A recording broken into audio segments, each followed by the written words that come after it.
Allez, bonjour à tous, j'espère que vous allez bien. Aujourd'hui, vidéo assez intéressante. On va voir des altcoins qui ont vraiment une belle charte. Je faisais mon analyse hebdomadaire sur les clôtures weekly des cryptos. Donc voilà, chaque semaine qu'on a la clôture weekly comme ça, je passe en revue des altcoins que j'ai déjà notés qui m'intéressent d'un point de vue technique et je regarde la manière où on clôture.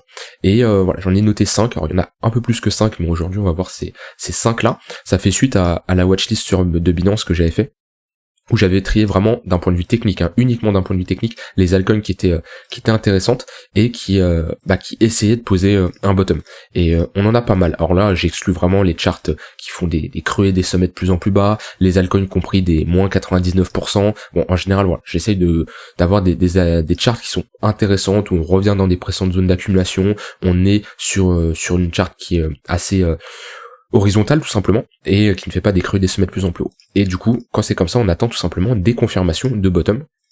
Et il y en a 5 altcoins qui m'ont potentiellement posé un bottom. En tout cas, ça devient intéressant selon moi. Alors c'est pas un conseil en investissement, je vous partage juste moi ma méthode et comment je procède, mais ça commence à être intéressant de potentiellement se positionner avec une bonne gestion de ce risque. Bien entendu, on fait pas des all-in là-dessus, parce que pour beaucoup d'altcoins, j'en ai aucune idée du projet, de la token mix ou autre, c'est juste d'un point de vue technique.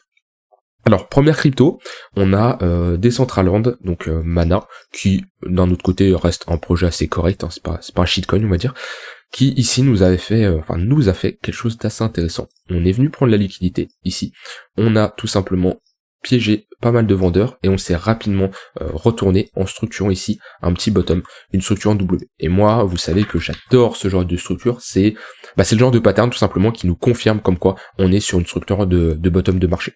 Comme on avait fait ici par exemple.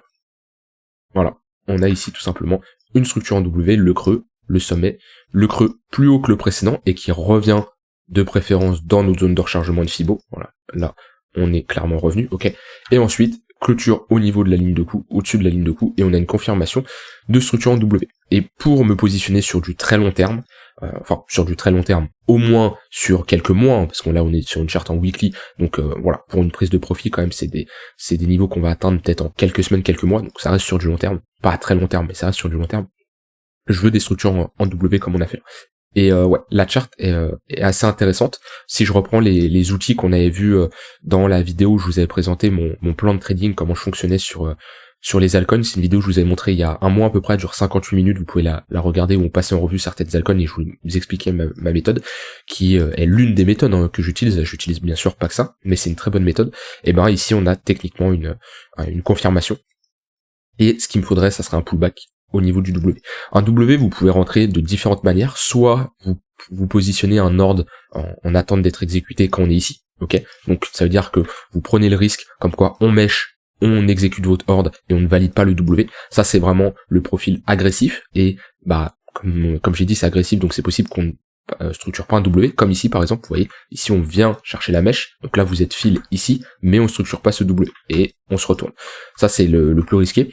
Ensuite, soit vous positionnez à la clôture, l'inconvénient c'est que si on a une clôture assez haute, vous n'avez pas une entrée bien précise, et le dernier c'est d'attendre tout simplement un pullback sur la ligne du coup, chose que j'attends ici. On serait en plein bull market, on aurait vraiment un sentiment comme quoi le marché pousse, je me positionnerai directement dès qu'on chevauche, dès qu'on passe la ligne de coup. Maintenant là je préfère attendre un pullback. Mais on a Decentraland, donc Mana, qui selon moi ici a essayé de poser un bottom.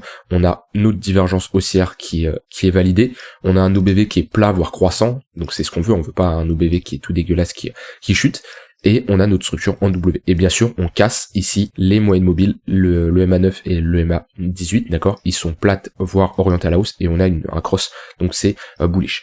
J'aime bien utiliser ces moyennes mobiles parce qu'elles me permettent de voir si le bottom est mature ou pas. Dans le sens où, vous voyez, ici on structure un W, mais on n'a pas spécialement un bottom mature, c'est-à-dire que on a structuré une pattern de retournement trop rapidement, d'accord. C'est-à-dire que c'est pas ce genre de W qui va inverser l'entièreté de cette dynamique baissière qu'on a mis. Par contre, c'est là ce genre de structure qu'on a fait ici suite à cette latéralisation, c'est potentiellement un bottom. Vous voyez ici, on n'a pas cross nos moyennes mobiles, il y avait encore trop de volatilité, on avait trop baissé, c'était trop tôt pour se positionner. Que là, quand les moyennes mobiles sont assez plates, assez resserrées, là, c'est intéressant. Donc Mana, ouais, c'est un bon niveau ici pour chercher à rentrer en position. Alors pareil, vous avez plusieurs manières de rentrer là-dessus. Soit vous avez une entrée qui se fait au niveau de la ligne de coup avec une zone d'invalidation, hop, sous la structure.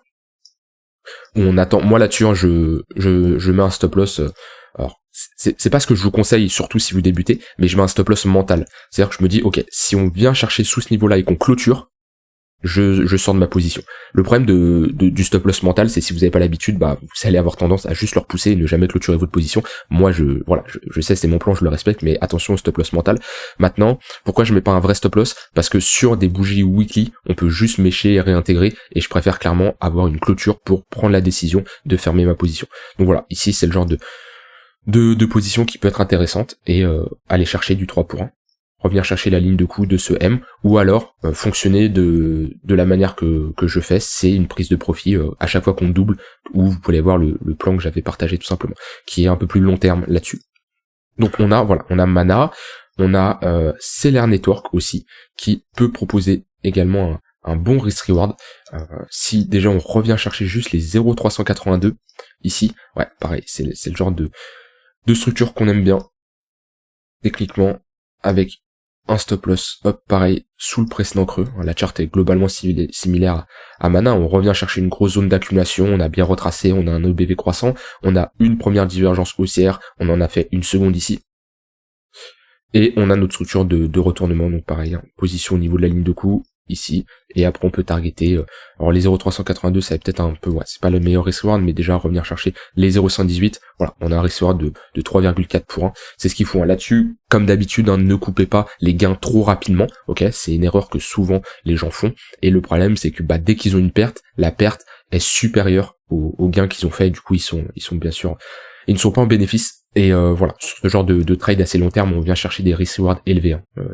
Là-dessus, c'est du minimum 3 pour 1, voire plus. Donc pareil, Seller, ça reste un bon bottom qu'on a potentiellement fait. Pareil, c'est que des probabilités, ça se trouve le BTC va se retourner, on va faire ça, j'en ai aucune idée. Mais en tout cas, avec les outils que j'ai devant mes yeux, plus la chart, comment elle est faite, tout simplement, ce que le marché me montre, c'est chercher mes mots, ce que le marché me montre, techniquement, on a plus de chances de chercher des longues et d'aller chercher du 2-3 pour 1 que du 3 pour 1 minimum que de se retourner. On a Iris aussi, pareil, où il peut y avoir un très bon risk reward. Si je prends le top ici, le bottom ici, petite structure en W comme ça, et j'aime bien ce genre de structure, on a pas énormément de volatilité, c'est-à-dire si je prends le creux le plus bas avec la ligne de coup, vous voyez on a que 15%, pas comme certaines chartes où, si je prends un exemple, si je reviens ici, peut-être ici, voyez déjà entre ce W là il y a une différence, hop, voilà, là on a 200%. Pourtant on a une structure en W ici, on a le creux, le sommet, le creux plus haut que le précédent, on a la structure, mais je suis moins fan. 200% c'est pas ouf. Que à la limite celui-là, ce creux-là, ce sommet-là, 115%, ça reste mieux, mais c'est pas terrible. Que les petites structures comme ça, toutes petites, avec un bon OBV croissant, une divergence haussière, c'est parfait. Et pareil, si on a un pullback sur la ligne de coup ici, avec hop le stop loss sous le précédent creux, pareil stop loss au cas où on clôture, et là pareil on vient chercher un risk reward de 6 pour 1, juste en revenant chercher nos 0,382 de Fibonacci. Ça, c'est un excellent risk reward. Dites-vous, avec un risk reward de 6 pour 1, vous n'avez pas besoin d'avoir 60-70% de win rate, d'accord? Vous avez juste besoin de tête, à peu près, on doit être sur du 15%. Ouais, ça doit être ça. À peu près sur du 15% de réussite. Donc, si vous faites 15% de réussite avec un risk reward de 6 pour 1, vous êtes à break-even, d'accord? Donc, vous avez juste à gagner sur 100 trades, 15 trades, et vous avez rien gagné, rien perdu. Alors, c'est sans compter les frais, etc. Mais voilà, si vous atteignez 20-25% de réussite, avec un risk reward de 6 pour 1, vous avez clairement un très bon setup, et voilà, c'est pour ça, classique, on laisse courir les gains, et on coupe rapidement les pertes, c'est ce qu'il faut faire. Et techniquement, est-ce que j'estime que on a plus de 15% de chance d'aller chercher les 0,382 à l'issue de cette entrée? Oui, clairement, on a plus de 15%. Alors c'est sûr, on n'a pas 90% de chance, techniquement, mais à partir du moment où on a plus de 15, 20, 30%, c'est un bon trade, parce que le risk reward est intéressant. Essayez toujours de raisonner comme ça, de manière combien vous êtes prêt à gagner, combien vous êtes prêt à perdre, et combien vous estimez la probabilité que le scénario se réalise. Si vous avez un risk reward de 6 pour 1 et vous dites ok il y a 30% de chance, bah allez-y. Par contre si vous avez un risk reward de admettons 2 pour 1 et vous vous dites ok il y a que 15%, 20% de chance que ça se réalise, non, là dans ce cas-là, sur le long terme vous serez perdant. Donc pareil, on a ici une très bonne charte, voilà, on avait déjà fait une petite structure en W ici, qui nous avait propulsé, qui nous avait fait une belle hausse, et on est revenu chercher cette précédente zone d'accumulation, et on a restructuré ici un W, après cet affaiblissement des acheteurs. Vous voyez, hop, structure de M-top là, donc l'inverse d'un W, on a le sommet, on a ici le creux, la ligne de coup, le sommet on peut voir même une petite épaule tête épaule, voilà, donc là ça nous inverse notre dynamique, et qu'est-ce qui nous refait partir dans une tendance haussière, c'est une structure en W. On réintègre ce niveau là, voilà, c'est encourageant. On a ensuite Zilliqa, qui est c'est bon, un bon projet aussi. Alors pas, j'investirai pas sur du très long terme là-dessus, mais quand je dis bon projet, c'est ok, je connais un minimum, je sais que c'est pas un shitcoin, bon, ça passe, on va dire ça passe entre guillemets. Pareil, on a fait quelque chose de très intéressant, on est venu prendre la liquidité ici, et directement on s'est retourné, on a réintégré, on a piégé ici pas mal de vendeurs, et on structure pareil encore, un W, voilà. Petit W, pareil, je préfère me positionner là-dessus, qu'admettons avoir ce genre de grosse structure ici, où entre le creux et le sommet, voilà, 150%, je suis moins fan. Mais voilà, c'est pareil, c'est le genre de pattern qu'on aime bien, comme on avait fait ici, petite structure en W. Bon, là, la différence, c'est que la zone de localisation est pas terrible. Pourquoi? Parce que c'est simple, après, d'avoir, quand on a une charte comme ça, de se dire, oh, cette structure, elle était magnifique, elle nous a propulsé autant, mais si je me mets en mode replay, ici, est-ce que je me serais positionné là? Pas terrible. Pourquoi? Parce qu'entre le point le plus bas et le point le plus haut, on est déjà sur x5, x6, d'un point de vue localisation, c'est pas terrible. Si je mets un Fibo, voilà, on est sur les 0,5 de retracement, bon, c'est pas voire même les 0,382 au moment où on valide notre ligne de coup, là on la casse, c'est pas ouf. Que là, sur du très long terme, voilà, la localisation est excellente. Sur les altcoins en général, en dessous les 0,886, c'est une très bonne zone de localisation.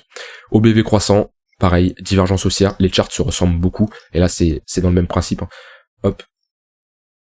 Soit une entrée, alors deux manières de fonctionner, hein, pareil, soit vous mettez un stop loss sous la structure et vous targetez du 3 pour 1, 4 pour 1, voilà, le haut de range ici, ou soit, comme je l'avais montré dans mon plan, vous avez un stop loss qui est au niveau des 0$ et vous coupez, vous prenez profit à chaque fois 2. Vous prenez 50% de profit à x2. Donc ça fait x2 50%, ça refait x2 50%. Et le dernier c'est Siacoin, qui pareil, la charte est pas mal.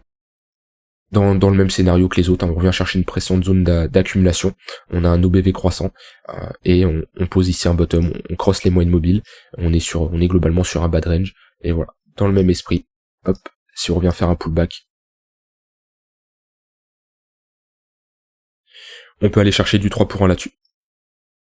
Après, on peut targeter plus élevé, hein, du 8, 9 pour 1 et prendre des prises de profit partielles. Ça dépend que de vous. Il y en a, ils vont pas aimer avoir un gros risk reward, hein, parce que dites-vous, plus vous avez un risk reward élevé, plus votre win rate est faible. C'est pas possible d'avoir du 10 pour 1, du 15 pour 1 et avoir 30, 40% de win rate. C'est pas possible. D'accord? Quelqu'un qui vous dit, je fais en moyenne du 10 pour 1 et j'ai 50% de win rate, j'y crois moyen. D'accord? Maintenant, il y en a, ils vont pas aimer parce qu'ils préfèrent avoir 50% de win rate. Donc, dans ce cas-là, ils vont se diriger sur du 2 pour 1, 3 pour 1. Okay. Donc voilà, alors comme je dis, hein, c'est pas spécialement des conseils en investissement, je vous partage juste, moi en général, mes positions, sur quoi je rentre, voilà, des fois je vous partage des trades, alors je vous partage pas spécialement tout, parce que des fois je vais prendre un trade rapidement, je vais le clôturer rapidement, ou même il y a des positions que je prends et j'oublie dans le sens où, voilà, je vais pas tout vous partager, mais voilà, ici on a 5 positions qui peuvent être très intéressantes, avec toujours une très bonne gestion du risque, hein, si on vient chercher le stop loss, et ça vous devez le prévoir, c'est pas, oh non, c'est sûr, ça va passer, je mets toute la maison, non, absolument pas. Il y a là-dessus une bonne gestion de risque, c'est-à-dire je vous avais déjà partagé ma manière de fonctionner, comme quoi je utilisais une très faible partie de mon capital pour la stratégie sur les altcoins, et parmi ce capital, je redivise encore je redivise encore en fonction des altcoins, d'accord? Et je m'autorise une double cartouche, hein, je vous l'avais présenté.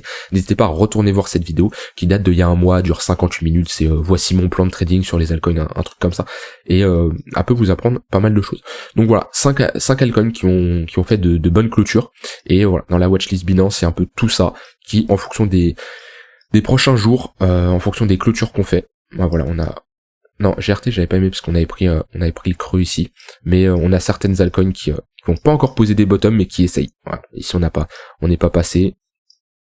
Ici pareil, on est toujours dans notre range, mais les charts sont intéressantes, mais c'est encore trop tôt. Moi je préfère vraiment, là-dessus on est vraiment sur du technique. Pour beaucoup, je ne sais pas ce que c'est le fonda, la tokenomics, je ne sais pas ce que c'est le projet, et dans ce cas-là, je veux vraiment, vu que je me base que sur la technique, je veux vraiment avoir une réelle confirmation d'être sur un bottom. Je veux pas me positionner à l'arrache en me disant ça va monter alors que ça se trouve le projet est nul à chier.